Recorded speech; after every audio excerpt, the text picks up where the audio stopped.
कुंभ महज आस्था को नहीं बढ़ाता बल्कि ये हमारे देश के अर्थव्यवस्था को भी बढ़ाया करता है। कुंभ 2025 कोई साधारण कुंभ नहीं है जो हर 12 साल में एक बार आया करता है। ये एक महाकुंभ है जो कि 144 साल में एक बार आता है। आपकी पिछली 3 पीढ़ी में किसी ने इसको अटेंड नहीं किया और आने वाली 3 पीढ़ी अटेंड नहीं कर पाएगी। अब क्योंकि ये महाकुंभ है तो सब कुछ महास्तर पे हो रहा है। 40 करोड़ यहाँ पे यात्री आ रहे हैं। यूपी गवर्नमेंट ने 5500 करोड़ का बजट बनाया है और वो भी महज 45 दिनों के लिए, यानी कि 120 करोड़ पर डे गवर्नमेंट यहाँ पे खर्च करने वाली है। इसके अलावा 2100 करोड़ केंद्र सरकार ने अलग दिए हैं। लेकिन ऐसा नहीं कि यहाँ पर महज खर्चा होगा। इन 45 दिनों के अंदर यूपी गवर्नमेंट को 25,000 करोड़ की कमाई भी होने वाली है और ये महज यूपी गवर्नमेंट की रेवेन्यू है जो कि सरकार के खाते में जाएगी। पूरे राज्य की अर्थव्यवस्था 2-3 लाख करोड़ से ज्यादा बढ़ जाएगी। और ये सब कितने दिनों में होने वाला है? महज 45 दिनों में। हजारों लोगों को रोजगार मिलने वाला है और लाखों लोगों का धंधा बढ़ जाएगा इस दौरान। बड़े बड़े कॉर्पोरेट ब्रांड्स ने 3000 करोड़ से भी ज्यादा का बजट रख रखा है, वो भी महज कुंभ में खर्च करने के लिए। आईपीएल के बाद दूसरा ऐसा इवेंट है जिसके ऊपर इतना ज्यादा खर्चा किया जा रहा है। तो इस महाकुंभ के बदौलत आपके अध्यात्म को तो मदद मिलेगा ही, लेकिन इसके बदौलत हमारी अर्थव्यवस्था को भी बहुत मदद मिलने वाला है। लेकिन यहाँ पर कितना? अगर यहाँ पर यूपी गवर्नमेंट 25,000 करोड़ कमा रही है तो आखिर वो 25,000 करोड़ किस किस सोर्सेज से कमाएगी? ये कॉर्पोरेट जो 3,000 करोड़ लेके बैठी है, ये कहाँ पर खर्च करने वाली है? 40 करोड़ लोगों का मैनेजमेंट महज 45 दिनों में होने वाला है। उसके पीछे मैनेजमेंट की आखिर क्या क्या तैयारियां लगी हुई है, यानी कि स्ट्रेटेजीज क्या है, वहाँ पर कितने लोगों को यहाँ पर रोजगार मिल रहा है और कैसे कैसे और क्यों, कब, कहाँ, और यहाँ पर पूरी की पूरी अर्थव्यवस्था को कैसे बल मिलेगा। इन सारी की सारी चीजों के बारे में आज हम चर्चा करने वाले हैं इस वीडियो में। तो हमारे साथ एंड तक बनी रहिएगा और वीडियो को शुरुआत करने से पहले इस वीडियो को लाइक करें और हमारे चैनल को सब्सक्राइब करें ताकि ऐसी इन्फॉर्मेटिव वीडियो आप तक और लाता रहूं। सबसे पहले तो यहाँ पर कुंभ को समझते हैं। कुंभ होते हैं 3 तरीके के। अर्ध कुंभ जो कि 6 साल में एक बार आया करता है, पूर्ण कुंभ जो कि 12 साल में एक बार आया करता है, और उसके बाद आता है महाकुंभ जो कि 144 साल में एक बार हुआ करता है। अब का ये कुंभ हो रहा है 13 जनवरी से लेकर 25 फरवरी के बीच। तो भाई साहब अपने परिवार के साथ आप अगर इसको मानते हैं तो जरूर जाना चाहिए आपको, क्योंकि ये वाला मौका आने वाली 3 पीढ़ियों को नसीब नहीं होने वाला। अब यहाँ पे कमाई कितनी होगी, खर्चा कितना होगा, जानने से पहले हम देखते हैं कि वहाँ की व्यवस्था कैसी है, महाकुंभ में किस तरीके का मैनेजमेंट हो रहा है, किस तरीके की तैयारी हो रही है। इसको समझने के लिए 2 फोटोज दिखाता हूँ। एक तो ये फोटो देखिए, ये अभी की स्थिति से 2 महीने पहले की है और अभी कुंभ चालू होने के 3 दिन पहले स्टेटस है ये।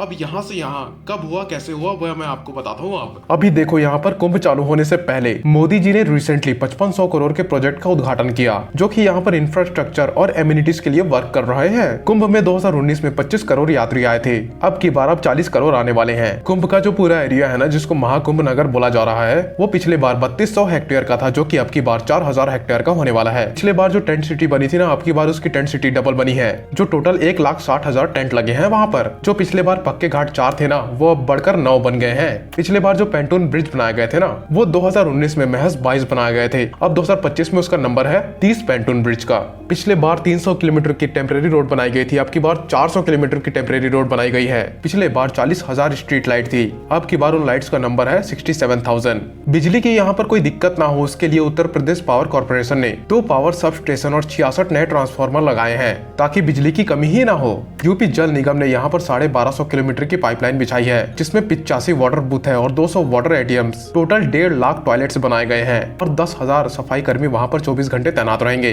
पिछले बार आप में से किसी ने अगर कुंभ विजिट किया होगा, वहाँ पर आपने देखा होगा कि जो वॉल पेंटिंग या फिर म्यूरल वगैरह है वो 17 लाख स्क्वायर फीट में बनी हुई थी, अब वही 18 लाख स्क्वायर फीट में बनी हुई है। यात्रियों की आने जाने की सुविधा के लिए 7,000 से भी ज्यादा रोडवेज की बसेस लगाई गई है और 550 शटल बस लगाई गई है वहाँ की टूरिस्ट के सर्विसेज के लिए, और 7 से भी ज्यादा बस स्टेशन बनाए गए हैं इन सभी बसों के आने जाने के लिए।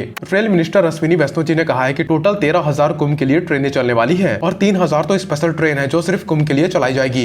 1.5 से 2 करोड़ यात्री कुंभ में ट्रेन के थ्रू आएंगे। इतनी बड़ी महा मैनेजमेंट या फिर महा व्यवस्था आखिर कैसे हो रही है? क्योंकि साहब वहाँ पर जितने भी अधिकारी लगे हुए हैं, अफसर लगे हुए हैं, वो इसको काम मान के नहीं कर रहे हैं। वो यहाँ पर बोल रहे हैं कि भाई हमको टीए की टेंशन नहीं है, डीए की टेंशन नहीं है, ओवर टाइम की टेंशन नहीं है और ना ही छुट्टी की टेंशन है। हमें बस यूं लगता है कि हम बस सेवा कर रहे हैं, ऐसा उनका कहना है वहाँ पे। और इतने कुंभ की सेवा करेंगे, इतने लोग आएंगे, उनकी सेवा करेंगे तो हमें पुण्य मिलने वाला है, ये सोच है उनकी। तो जो भारत में आस्था है उसके चक्कर में में इतना बड़ा काम हो रहा है। 8,000 से भी ज्यादा जो नाविक है वहाँ पर उनको एंकर मैनेजमेंट ट्रेनिंग दी गई है कि भैया गुस्सा मत करना, यात्रियों से ढंग से बात करना प्लीज। वहाँ पर डिजास्टर मैनेजमेंट की जो ट्रेनिंग है उसको भी अलग से दी जा रही है। विश्व का सबसे बड़ा अस्थायी हॉस्पिटल वहाँ पे बनाया जा रहा है, जहाँ पे 45 दिनों में 5 लाख से भी ज्यादा मोतियाबिंद के ऑपरेशन होने वाले हैं। रात रात को जो जिम्मेदार ऑफिसर है वो 2-2 बजे तक रुक रहे हैं, जहाँ पर रोज की मीटिंग है, रोज का फीडबैक और जो चीज भी हो रही है वहाँ पर उसके लिए एक्शन तुरंत हो रहे हैं। अब ये इतना बड़ा मैनेजमेंट तब हो पाया है पिछले बार के मुकाबले, क्योंकि अब की बार गंगा जी में जो पानी निकलता है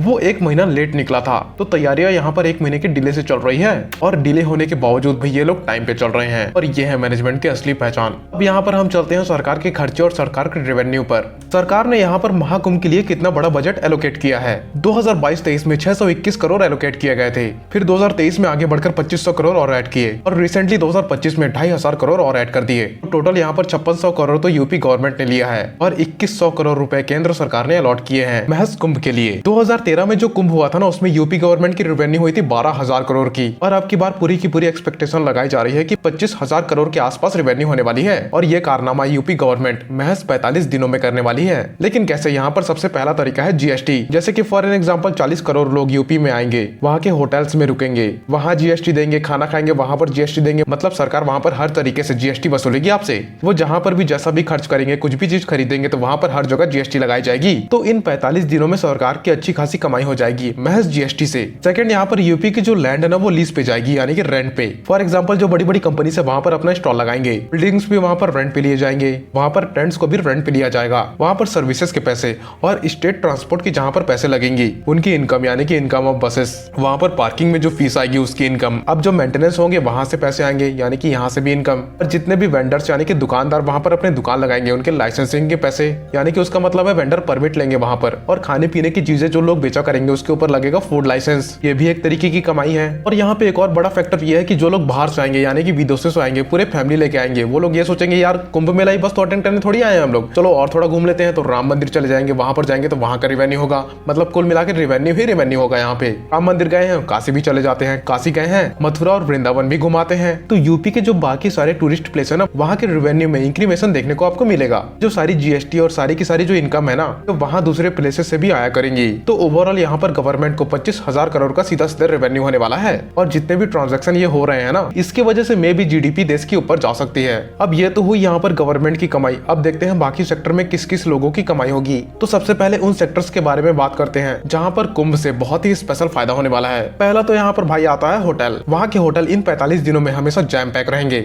वहाँ के टेंट्स वगैरह भी फुल रहने वाले हैं। फिर इतने सारे लोग आएंगे तो लोग भूखे थोड़ी रहेंगे ना, वो लोग रेस्टोरेंट जाएंगे ना, वहाँ पे खाना खाएंगे ना, वहाँ का रेवेन्यू होगा, वहाँ पे भी स्पेशल फायदा होगा। जो पक्के रेस्टोरेंट है, बड़े बड़े रेस्टोरेंट है वो भी चलेंगे, छोटे मोटे ढाबे हैं वो भी चलने वाले हैं, छोटे मोटे स्टॉल्स हैं, टी स्टॉल है, छोटे मोटे और चाय की दुकानें हैं वो लोग भी अच्छी चलेगी। मतलब ओवरऑल इन सभी चीजों का स्पेशल फायदा होने वाला है। रास्ते में आने जाने वाले हाईवेज बहुत ही ज्यादा चलने वाले हैं, बहुत ही ज्यादा यूज होने वाले हैं। और जो स्ट्रीट वेंडर्स है जो की पूजा की सामग्री, मालाएं वगैरह वगैरह बेचा करते हैं उनके भी फायदे होने वाले हैं। यहाँ पर एयरलाइन कंपनीज की रेवेन्यू बढ़ जाएगी क्योंकि सभी की सभी फ्लाइट्स उन 45 दिनों के अंदर बहुत ही ज्यादा फुल चलेंगी। और मे भी यहाँ पर हमारी करंट गवर्नमेंट उनके प्राइजेस यानी कि फ्लाइट्स की प्राइजेस बढ़ा देंगी, तो एयर कंपनी के प्राइजेस बढ़ने वाले हैं यहाँ पर। और सबसे ज्यादा इंडियन रेलवेज को फायदा होने वाला है क्योंकि अधिकतर संख्या, जनता की अधिकतर जो संख्या है वो रेलवे से ही ट्रैवल करने वाली है। बसेस की भी कमाई होने वाली है यहाँ पर। मान लो वो गवर्नमेंट बस है तो गवर्नमेंट कमाएगी, प्राइवेट बस है तो प्राइवेट कंपनीज कमाएगी। और जो छोटे मोटे गाड़ियां जो रेंट पे चला करती है, ई रिक्शास वगैरह, ऑटो वगैरह, वो सब भी बहुत ज्यादा कमाई करने वाली है और वहाँ के आसपास के लोगों को भी फायदा होने वाला है। अब यहाँ पर बात करते हैं एंड में कॉर्पोरेट स्पेंडिंग की।